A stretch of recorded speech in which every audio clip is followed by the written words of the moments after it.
रानी ने अपनी प्यारी बेटी की जान बचाने के लिए महल की साजिशों से दूर उसके सिर पर जबरदस्ती लकड़ी का एक पीपा रख दिया। उसी रात रानी की रहस्यमयी मौत हो गई, जिससे राजकुमारी और भी टूट गई। बदकिस्मती से राजा ने पीपा हटाने की कोशिश की, पर पहरेदारों की तमाम कोशिशों के बावजूद वह टस से मस न हुआ। हार मानकर राजा ने कोशिश छोड़ दी। तब से राजकुमारी उसी पीपे के साथ जीने को मजबूर है।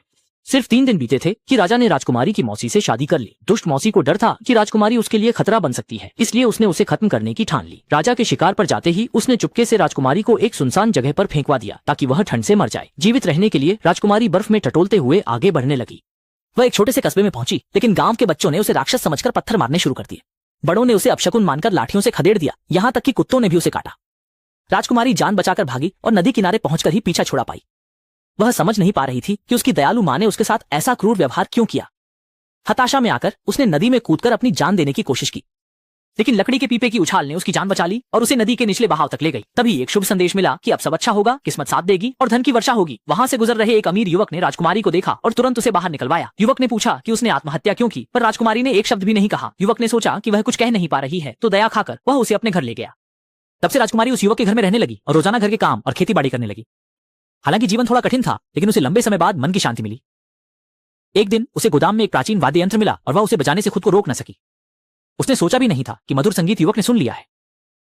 पकड़े जाने पर राजकुमारी ने तुरंत माफी मांगी, लेकिन युवक ने उस पर ध्यान नहीं दिया और उसे एक और धुन बजाने के लिए कहा। राजकुमारी ने यह सुनकर फिर से वीणा बजाई। मधुर और सुरीली धुन सुनकर वह युवक मंत्रमुग्ध हो गया और राजकुमारी से गहरा प्रेम करने लगा। अगले ही दिन उसने अपने माता पिता से राजकुमारी से विवाह करने की अनुमति मांगी, लेकिन उन्होंने साफ इनकार कर दिया। आखिर अलग अलग सामाजिक स्तरों का प्रेम सफल नहीं हो सकता था। युवक अपने फैसले पर अडिग था और उसने अपने माता पिता से बहस भी की, लेकिन दरवाजे के बाहर खड़ी राजकुमारी ने यह सब सुन लिया। वह नहीं चाहती थी कि उसकी वजह से युवक को कोई परेशानी।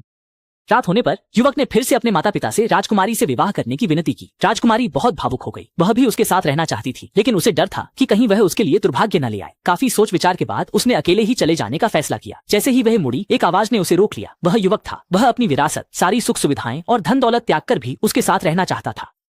लड़के के पिता ने सारा दोष राजकुमारी पर मढ़ दिया और तलवार से उसके सिर पर रखे लकड़ी के पीपे पर वार किया।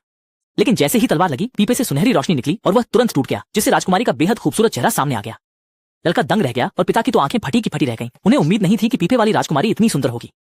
राजकुमारी ने जब उनकी हालत देखी तो उसे सब समझ आ गया और उसे अपनी माँ की नेक नीयत का एहसास हुआ। राजकुमारी ने अपनी आपबीती सुनाई तो पिता ने भी उनकी शादी में बाधा डालना छोड़ दिया।